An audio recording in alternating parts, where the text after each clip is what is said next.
की दाखिली सियासत भी बहुत गर्म है, उस पर बात करेंगे। लेकिन ज़रा पहला सेगमेंट हमारा आलमी ख़बरों के हवाले से, जहाँ पर बहुत कुछ नया हो रहा है। अब असल तनाज़े अमेरिका ईरान तनाज़े है, उस तनाज़े के अंदर से एक पूरे के पूरे एक नए तनाज़े ने जन्म ले लिया है।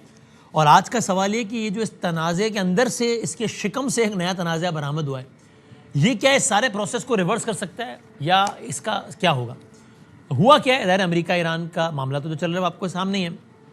और ऐसे में डेवलपमेंट ये हुई थी कि यमन में एक गवर्नमेंट है, वो इंटरनेशनली रिकग्नाइज गवर्नमेंट है। वो गवर्नमेंट सऊदी अरब के करीब तस्वुर की जाती है।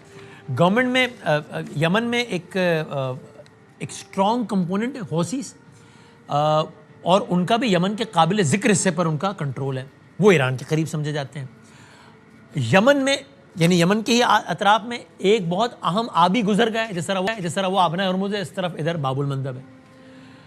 और यमन ने यह दावा किया, यानी कि हौसीस ने दावा किया कि यहाँ हमारे मुल्क के इस एयरपोर्ट पे सऊदी अरब की तरफ से सऊदी अरब ने मिसाइल दागा है और अब हम भी इस पर रिस्पॉन्ड करेंगे। To cut the long story short, उसके बाद ये हुआ कि उन्होंने एक कदम आगे बढ़ के ये कहा कि अब हम ये इस टेरिटरी में अगर सऊदी कमर्शियल वेसल्स आते हैं, आप भी गुजर गए तो ज़ाहिर कमर्शियल वेसल्स आएंगे ना तिजारत के लिए, तो we may attack them and we will attack them and they did attack them. ये आज के दिन में ये पेशरफ्त हो गई। अब उसके बाद बहुत कुछ हुआ है कि हौसीज़ ने अटैक किया सऊदी वेसल्स में, और उसके बाद क्या कुछ हुआ ये अब आप ज़रा कुछ डेवलपमेंट्स देख लें, और उसके बाद आज की हम बहस खोलते हैं कि अब ये मामला सारे का सारा कहाँ जाएगा। डोनाल्ड ट्रंप इस सब पे क्या कहते हैं, ये सारी पेशरफ्त पे वो कहते हैं, A year ago, the United States of America attacked very powerfully the Houthis for their interference with commerce and trade by shooting at ships. आज से साल पहले हमने हौसी पे बहुत तगड़ा हमला किया था, और इसलिए किया था कि वो जो तिजारत के लिए जहाज़ आ रहे जा रहे होते थे उन पे वो अटैक करते थे, तो जवाब में हमने उन पे अटैक किया। लेकिन उस वक्त से लेके अब तक, और ये जो ईरान के साथ भी सारा जो हमारा मामला चला, उसके बाद हौसीज़ ने बड़ा जिम्मेदाराना रवैये का इख्तियार किया। इस डेवलपमेंट में अमेरिका का रद्द-ए-अमल बता रहा हूँ मैं, बड़ा उन्होंने रिस्पॉन्सिबल एक्ट किया। लेकिन बदकिस्मती से now they are starting up again, अब वो फिर से शुरू हो रहे हैं। Shooting at 2 Saudi Arabian ships last night, उन्होंने कल 2 सऊदी अरेबिया के जहाज़ों को निशाना बनाया है। अब डोनाल्ड ट्रंप कह रहा है, please let this truth serve to represent that if they do this again the US will hold Iran responsible. अब अमेरिका ने जंग को खोलने का कि अगर ये हौसीज़ दोबारा करते हैं तो हम इसमें हौसीज़ को जिम्मेदार नहीं ठहराएंगे, हम ईरान को जिम्मेदार ठहराएंगे अगर ये सब कुछ हुआ। चूँकि हम समझते हैं कि ये हौसी जो है वो ईरान की प्रॉक्सी है, और हम एक बड़ी अस्करी सज़ा देंगे ईरान को, और हौसीज़ को तो देंगे, जिनसे मैं बहुत ज़्यादा मायूस हूँ। तो ये है डोनाल्ड ट्रंप का इस पर रद्द-ए-अमल किया। मुझे बड़ा अफसोस है, हौसी जिम्मेदारी का मुजाहरा कर रहे थे, आज इन्होंने नहीं किया है। अब अगर दोबारा किया, हम ईरान को जिम्मेदार ठहराएंगे, हम ईरान पे हमले करेंगे, हौसीज़ पे भी हमले करेंगे। ट्रंप ने यह भी कहा है कि मैं एपिक फ्यूरी, जो पिछला जो ऑपरेशन था, उससे बड़ा हमला करने का सोच रहा हूँ ईरान पे। ये आगे इस पे अमेरिका की स्टेटमेंट। इस सब में पाकिस्तान एक बहुत इंपॉर्टेंट फरीक है। वो कैसे? वो ऐसा कि इसमें एक फरीक इन्वॉल्व हो गया, उसका नाम सऊदी अरब है। सऊदी अरब के साथ पाकिस्तान का डिफेंस पैक्ट है। आज शहबाज शरीफ साहब ने क्या कहा, पाकिस्तान ने इस पर बाकायदा रद्द-ए-अमल दिया है। शहबाज शरीफ साहब ने कहा है, held a telephonic conversation with my dear brother his royal highness prince Mohammed bin Salman bin Abdul Aziz Al Saud. मेरी इनसे आज टेलीफोन पर बात हुई है। मैं सख्त तरीन अल्फाज में मजम्मत करता हूँ हौसीज़ ने जो सऊदियों के ऑयल टैंकर पे रेड सी में हमला किया उसका, और इस तरह के जो हमले हैं, ये वाला जो हमला है, ये हर एतबार से नाकाबिल कबूल है। ये मैं उसको खुलासा आपकी खिदमत में पेश कर रहा हूँ। पाकिस्तान इस अज़म का इरादा करता है कि हम अपने बिरादर मुल्क सऊदी अरब के बिल्कुल साथ खड़े, मैं और आसिम मुनीर साहब और पाकिस्तान की पूरी कौम, हम सऊदी लीडरशिप के साथ खड़े इस नाजुक वक्त में। अब आप ये देखें कि एक तरफ पाकिस्तान ये कह रहा है, अब आप इसकी कॉम्प्लेक्सिटी देखें कि पाकिस्तान कह रहा है कि हम सऊदियों के साथ खड़े हैं नाजुक वक्त में। अटैक किसने किया है सऊदियों पे? हौसीज़ ने, जो कि कौन है? ईरान से करीब है।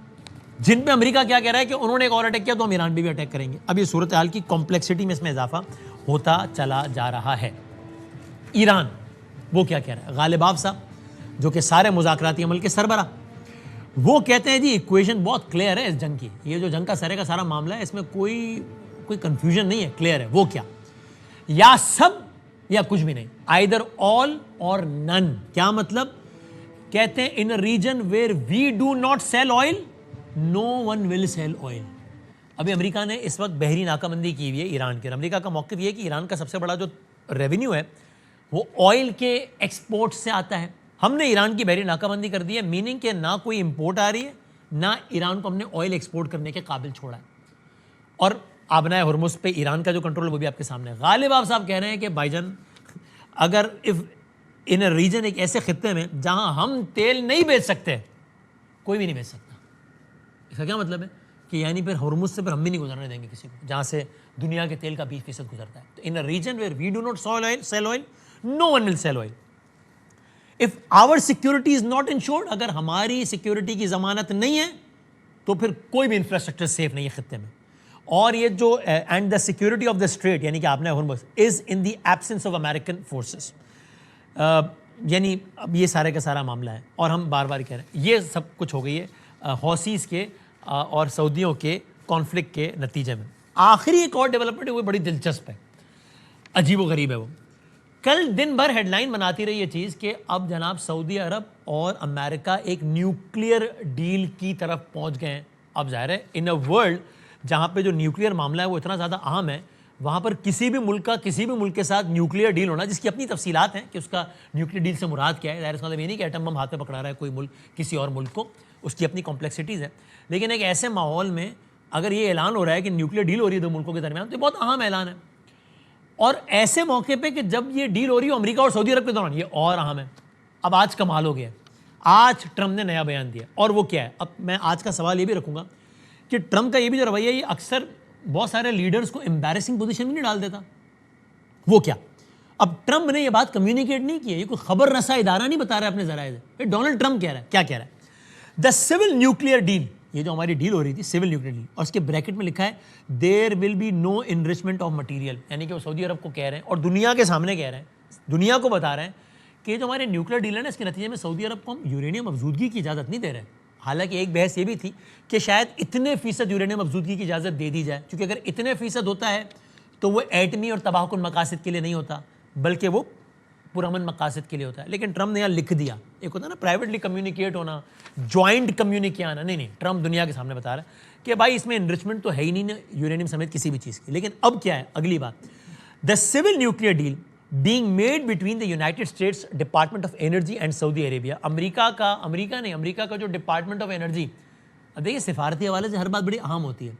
एक तरफ आप पूरे मुल्क का नाम ले रहे हैं सऊदी अरब, ये नहीं कह रहे सऊदी अरब का फला शोबा सऊदी अरब, और सामने आप ये नहीं कह रहे सऊदी अरब और अमेरिका का तवानाई का डिपार्टमेंट और सऊदी अरब के दरमियान जो डील हुई है, which pertains only to non military use such as the ones that Iran and UAE already have, जो कि बिल्कुल गैर अस्करी मकासद के लिए विल बी अप्रूव्ड। लेकिन अब क्या है, is totally subject to Saudi Arabia joining the very respected and successful Abraham Accords. अब ये ट्रम्प ने पूरी एक नई कहानी डाल दी है, पूरा एक नया चैप्टर खोल दिया।